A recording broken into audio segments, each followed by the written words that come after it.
Welcome to Midwestern Outdoors. Today, I will be reviewing the Moultrie A5 Gen 2 trail camera. Alright, let's get into it. So, first, this is a very durable camera. It's not the smallest, but it's definitely strong. So starting at the top, here we have the motion sensor. And so when this is in the woods taking pictures, this is what will sense the motion. Here's the camera. It shoots 5 megapixels or 3 megapixels.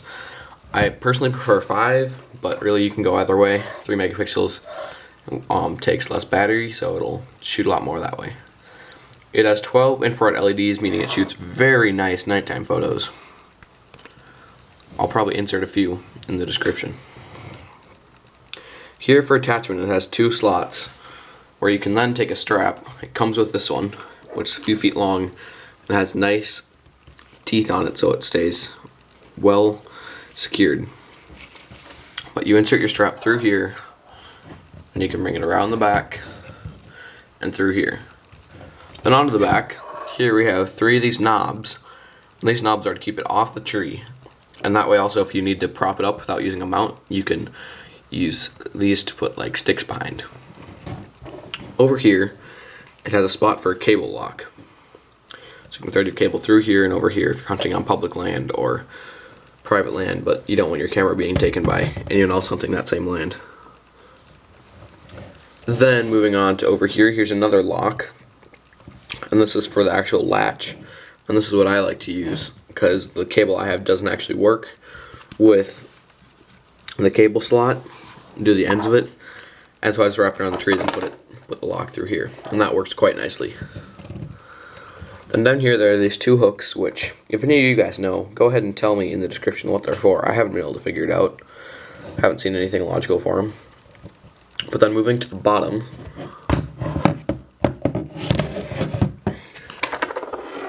starting on the left, here we have the 12 volt DC input. So if you have one of the power sources for this, if you don't check your cameras often or you just don't like using all those batteries, you plug it in right there.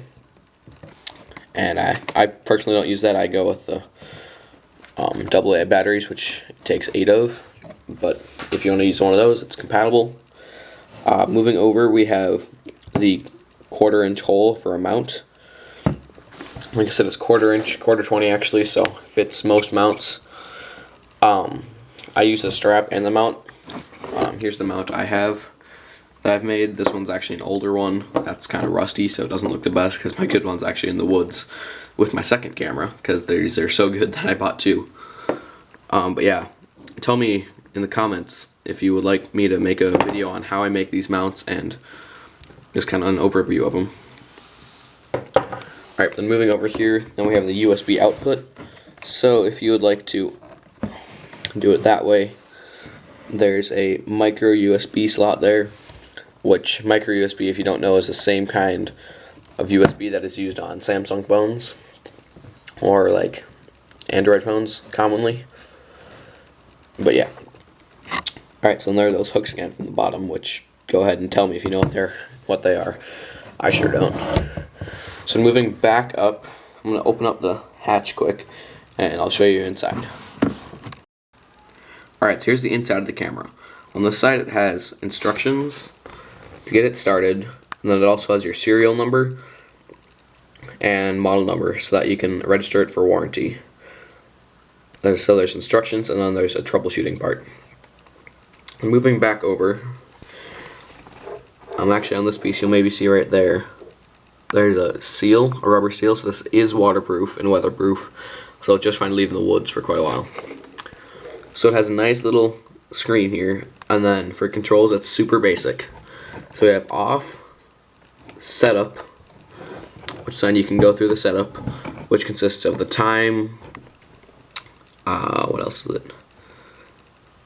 There's time, AM or PM, the date, the ID. You can set like camera number. You can't do custom names as far as I know, but you can do camera number. And then you can set it to do photos in either one shot or bursts. And then next we have IRAM, which is actually IR aim. And so you'll see this little status light here. So if I stop moving, it turns off, but then if I wave my hand around back here, you can probably see the shadow, it turns on. And so if you're aiming your camera, you can just take that, turn it on, and that's all there is to it. And then that will tell you where if it's sensing motion, so you can tell where to aim it. And then the next feature is on, which, well, it turns it on, which is pretty straightforward. But as you can see there, it says card, which I don't have the card in yet, so it will be mad at me until I put that in, and it will not turn on function.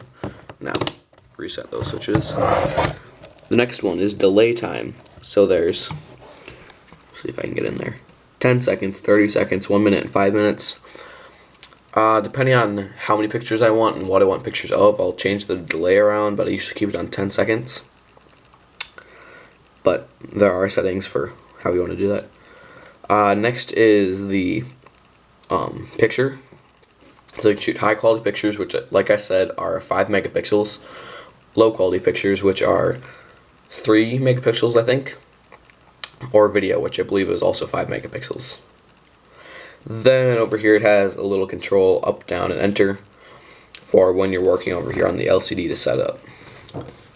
So for battery, it takes 8 AA batteries.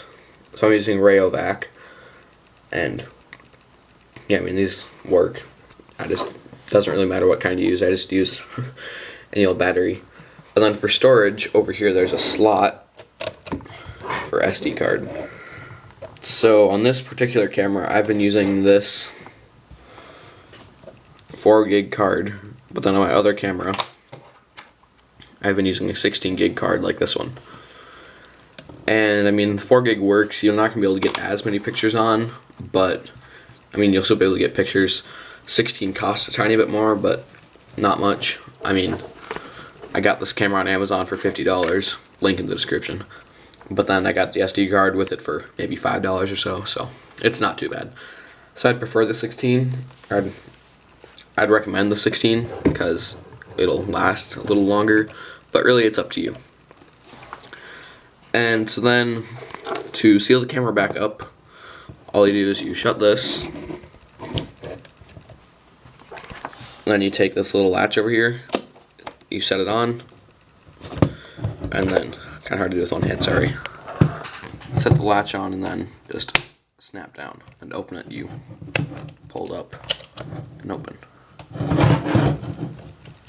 And then shut it again. Alright. So my final thoughts on this camera.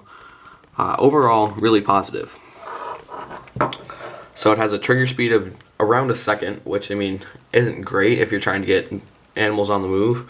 But I mean, it works great because I use it over a mineral lick, and so perfect. I like the build quality. It's nice and strong. It's made out of plastic, if I didn't mention, and it's in, as you can see, kind of a tan color, which works great to look or blend into trees. I do use camo tape on them sometimes, depending on what I'm putting them on, but I usually just stick with the normal brown. The camera's pretty high quality. Like I said, 5 megapixels, so you get really good shots of deer or whatever else you want to use this for.